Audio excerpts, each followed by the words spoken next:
ਬਿਸਮਿਲ੍ਲਾਹਿਰਰਹਿਮਾਨਿਰਰਹੀਮ अस्सलाम वालेकुम। मैं फैसल यासीन एक नवा दिन ਤੇ ਤੁਹਾਡੀਆਂ ਬਹੁਤ ਸਾਰੀਆਂ ਦੁਆਵਾਂ ਦੇ ਨਾਲ ਇੱਕ ਵਧੀਆ ਜੀ ਰੈਸਪੀ ਤੁਹਾਡੇ ਹੀ ਵਾਸਤੇ ਲੈ ਕੇ ਇੱਕ ਵਾਰੀ ਫੇਰ ਆਇਆ ਵਾਂ ਤੇ ਉਮੀਦ ਕਰਦਾ ਅੱਲਾਹ ਤਾਲਾ ਦੀ ਰਹਿਮਤ ਤੇ ਬਰਕਤ ਨਾਲ ਤੁਸੀਂ ਸਾਰੇ ਖੈਰਿਤ ਨਾਲ ਹੋਵੋਗੇ। ਅੱਜ ਅਸਾਂ ਪਕਾਵਾਂਗੇ ਆਲੂ ਮਟਰ, ਉਹ ਵੀ ਭੁੰਨੇ ਹੋਏ। ਤੇ ਆਲੂ ਮਟਰ ਆਮ ਰੂਟੀਨ ਨਾਲ ਹਰ ਘਰ ਅਲਹਮਦੁਲਿਲਾ ਪੱਕਦੇ ਨੇ ਤੇ ਜਿਹੜੇ ਤਰੀਕੇ ਨਾਲ ਅੱਜ ਅਸਾਂ ਆਲੂ ਮਟਰ ਪਕਾਵਾਂਗੇ ਉਹ ਤਰੀਕਾ ਥੋੜਾ ਜਿਹਾ ਡਿਫਰੈਂਟ ਹੋਏਗਾ ਤੇ ਬਹੁਤ ਆਸਾਨ ਹੋਏਗਾ। ਤੇ ਜਿਹੜੇ ਰਵਾਇਤੀ ਅੰਦਾਜ਼ ਨਾਲ ਅਸਾਂ ਅੱਜ ਦੀ ਹਾਂਡੀ ਪਕਾਵਾਂਗੇ ਉਮੀਦ ਕਰਦਾ ਉਹ ਅੰਦਾਜ਼ ਵੀ ਤੁਹਾਨੂੰ ਬੜਾ ਹੀ ਪਸੰਦ ਆਏਗਾ।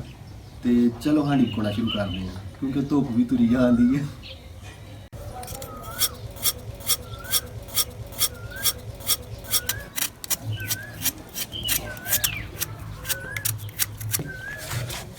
ਆਲੂ ਅਸਾਂ ਛੇਲੇ ਆ, ਹੁਣ ਅਸਾਂ ਥੋੜਾ ਜਿਹਾ ਧੋ ਲਾਂਗੇ ਇਹਨਾਂ ਨੂੰ।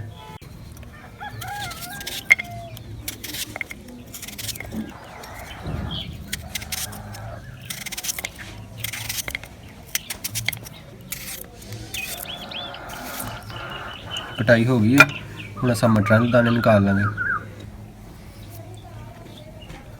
बिस्मिल्लाह दी बरकत।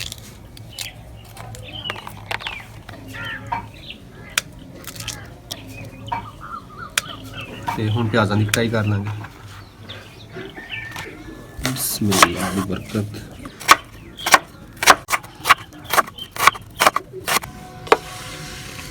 प्याज़ां की कटाई हो गई है ਤੇ ਅਦਰਕ ਲਸਣ ਤੇ ਸਬਜ਼ ਮਿਰਚ ਇਹਨਾਂ ਦਾ ਅਸੀਂ ਪੇਸਟ ਬਣਾ ਲੈਣੇ ਆ।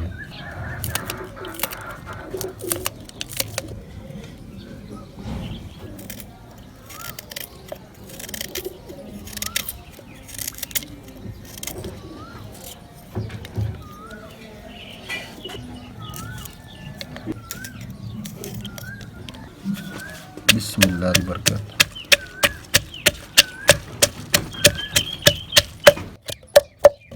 पेस्ट बिल्कुल तैयार हो गया है। सब तो पहले अग बाल लेने हैं।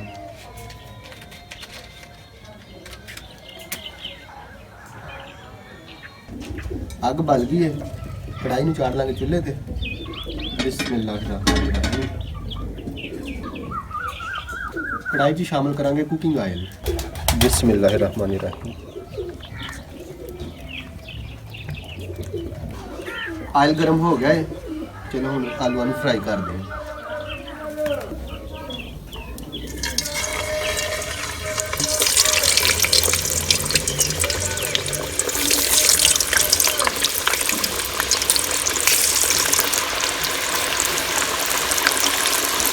अगर तुसा भी साढ़े वाले तरीके नाल आलू मटर पकाओ तो जो आलूआं नूं फ्राई करना वा तो अग मट्ठी नहीं होनी चाहिए, यानी हल्की अग ते आलू फ्राई नहीं करने। इस तरह आलू टुट जाएंगे नाले गल जाएंगे। अग तेज़ होनी चाहिए है, ये आलू बहुत अच्छे फ्राई होंगे।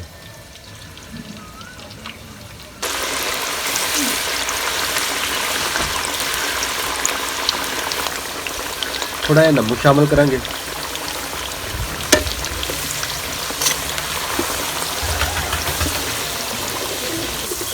आलू बिल्कुल फ्राई हो गया, हुण आलूआं नूं असां आयल तो बाहर कढ लांगे।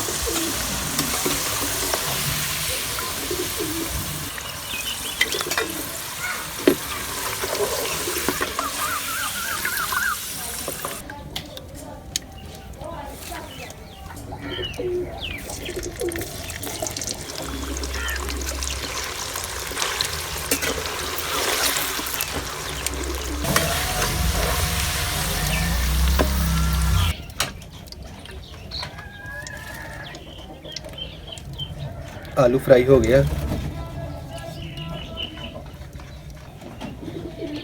बिस्मिल्लाह दी बरकत। हांडी नूं चुल्हे ते चाड़ लांगे ते हांडी विच भी शामिल करांगे कुकिंग आयल।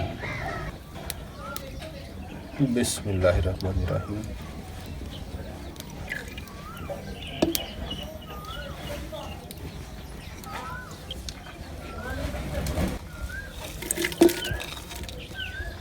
प्याज नूं सोते करांगे।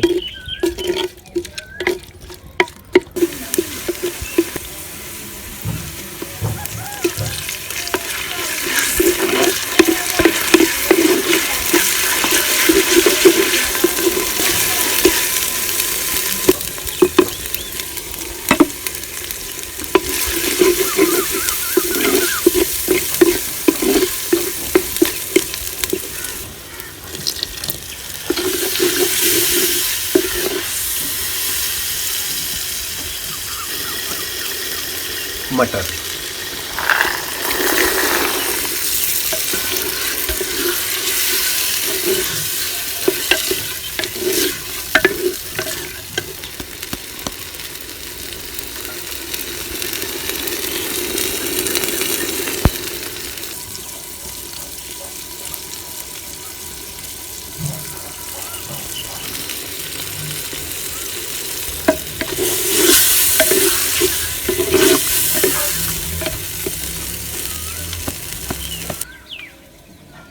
ਮਟਰਾਂ ਨੂੰ ਕੱਜ ਕੇ ਤੇ ਪਕਾਵਾਂਗੇ ਤੇ ਉਸ ਤੋਂ ਬਾਅਦ ਅਸਾਂ ਆਲੂ ਸ਼ਾਮਲ ਕਰਾਂਗੇ। ਹੁਣ ਧਨੀਏ ਦੀ ਕਟਾਈ ਕਰ ਲਾਂਗੇ। ਬਿਸਮਿਲ੍ਲਾ ਦੀ ਬਰਕਤ। ਧਨੀਏ ਨੂੰ ਪਹਿਲੇ ਧੋ ਲਿਆ ਸੀ, ਉਸ ਤੋਂ ਬਾਅਦ ਇਹਦੀ ਕਟਾਈ ਕੀਤੀ ਹੈ। ਬਿਸਮਿਲ੍ਲਾ ਦੀ ਬਰਕਤ। ਮਾਸ਼ਾਅੱਲਾ ਮਟਰ ਬਿਲਕੁਲ ਪੱਕ ਗਿਆ, ਤੁਸੀਂ ਦੇਖ ਸਕਦੇ ਹੋ। ਹੁਣ ਇਹ 'ਚ ਸ਼ਾਮਲ ਕਰਾਂਗੇ ਆਲੂ ਜਿਹੜੇ ਅਸੀਂ ਪਹਿਲੇ ਫਰਾਈ ਕੀਤੇ ਸੀ। ਇਹਨਾਂ ਨੂੰ ਵੀ ਅੱਛੀ ਤਰ੍ਹਾਂ ਮਿਕਸ ਕਰ ਲਾਂਗੇ।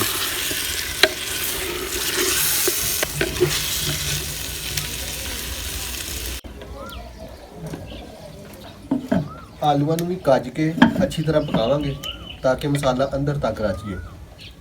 ਤੇ ਦੋਸਤੋ, ਉਮੀਦ ਕਰਦਾ ਤੁਹਾਨੂੰ ਵੀਡੀਓ ਅੱਜ ਦੀ ਬੜੀ ਪਸੰਦ ਆਈ ਹੋਵੇਗੀ। ਅਗਰ ਪਸੰਦ ਆਇਆ ਤੇ ਲਾਈਕ ਕਰ ਦਿਓ, ਨਾਲ ਹੀ ਸ਼ੇਅਰ ਕਰ ਦਿਓ ਆਪਣੇ ਦੋਸਤਾਂ ਨਾਲ ਤੇ ਫੈਮਿਲੀ ਮੈਂਬਰਸ ਦੇ ਨਾਲ।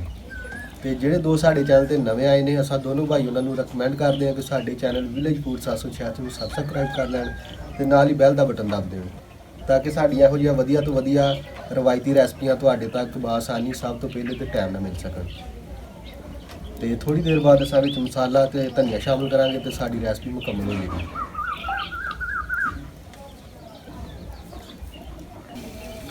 बिस्मिल्लाह की बरकत। अल्हम्दुलिल्लाह।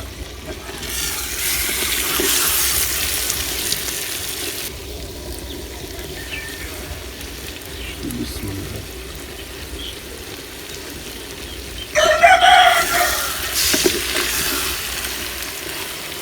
ਹੁਣ ਤਕਰੀਬਨ 2-3 ਮਿੰਟ ਅਸਾਂ ਦਮ ਦੇਵਾਂਗੇ, ਉਸ ਤੋਂ ਬਾਅਦ ਆਪਣੇ ਬਜ਼ੁਰਗਾਂ ਨੂੰ ਸਰਵ ਕਰਾਂਗੇ। बिस्मिल्लाहिर्रहमानिर्रहीम। माशाअल्लाह।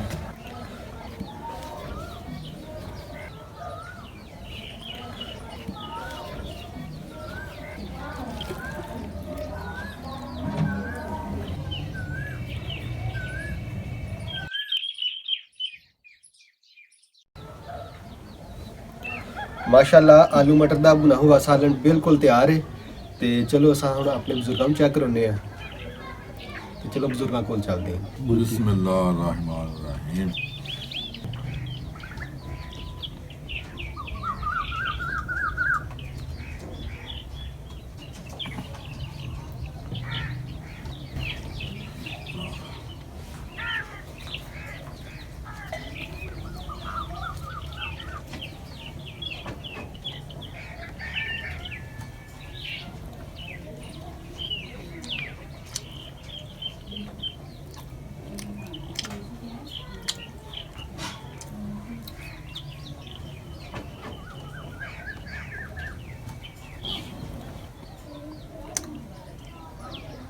फैसल बेटा सब्जी आलू मटर बहुत अच्छा पकी।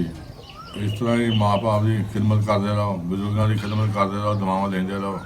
आमीन। अल्लाह पाक थोड़े नेड़े हो गए, सोने अल्लाह पाक रहमत करे थोड़े। आमीन।